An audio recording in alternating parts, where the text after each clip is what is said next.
कलाकार आए हैं।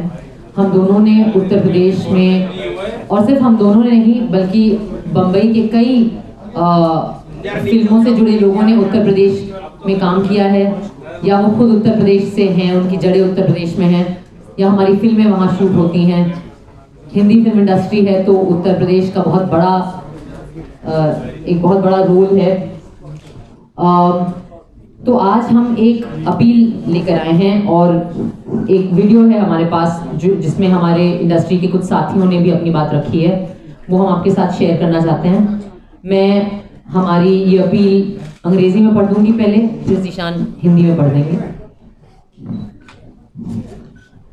We make this appeal as actors who are deeply disturbed about the more recent developments in Uttar Pradesh related to the protests against the passage of the Citizenship Amendment Act. For all of us, UP is special. Some of us trace our family roots there. Many of us have worked there for our films. But for all of us, the ethos of India's largest state, with its rich history, social diversity, and distinctive imagery, have been central to the imagination of India as depicted in our cinemas. The CAA itself as a legislation has sparked contrasting views. But irrespective of one's views on the merits of the law, there is something more fundamental that all of us agree on, in line with India's constitutional values: the right of citizens to protest peacefully, the duty of the state to respond proportionately, within the framework of law, and the ultimate role of courts in determining guilt and punishment. We believe that all these principles have been undermined in UP, largely because of the excesses of the government. The fundamental rights to life and liberty, free speech, free movement and association are also under great jeopardy in the state. We would like to draw attention to the following elements of the situation in UP. The scale of deaths, reportedly due to police firing. The excessive use of force, largely targeted at one community. Reports of widespread detentions of citizens and even of torture of minors. The use of politically inflammatory language by the highest leadership in the state and the clampdown on civil liberties. Media reports refer to 18 to 21, the numbers are varying, deaths in UP, mostly due to bullet injuries. There is a prescribed standard operating procedure while dealing with protests. There is reason to believe that the procedure was not followed. There is also evidence to suggest that killings can be traced back to the actions of the security personnel. Many more citizens are grievously injured. We condemn the killings.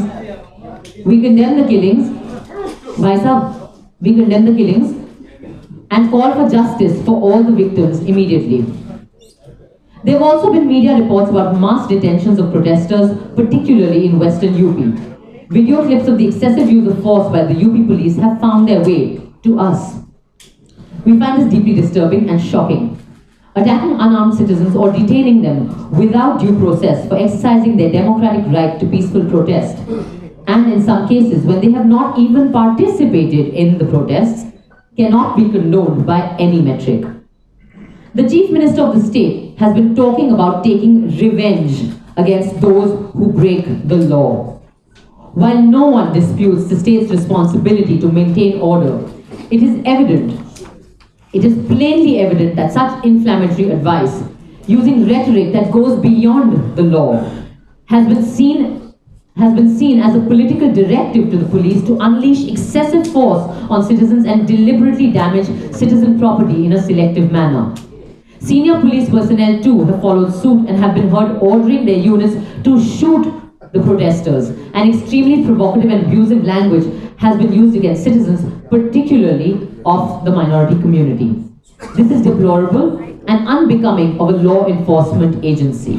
I'll repeat that. This is deplorable and unbecoming of a law enforcement agency. It erodes the trust that citizens have in the state, with potentially long-term costs to the entire framework of the rule of law. The internet shutdown in many parts of the state is yet another instance of the trampling of fundamental rights, and grave inconvenience has been caused to the affected citizens. We, as individuals and as a fraternity, do not endorse or support any form of violence or vandalism, much less any damage to public property. We in fact condemn it and believe that if anyone has engaged in violence, they must be booked under the relevant laws and subjected to due legal process.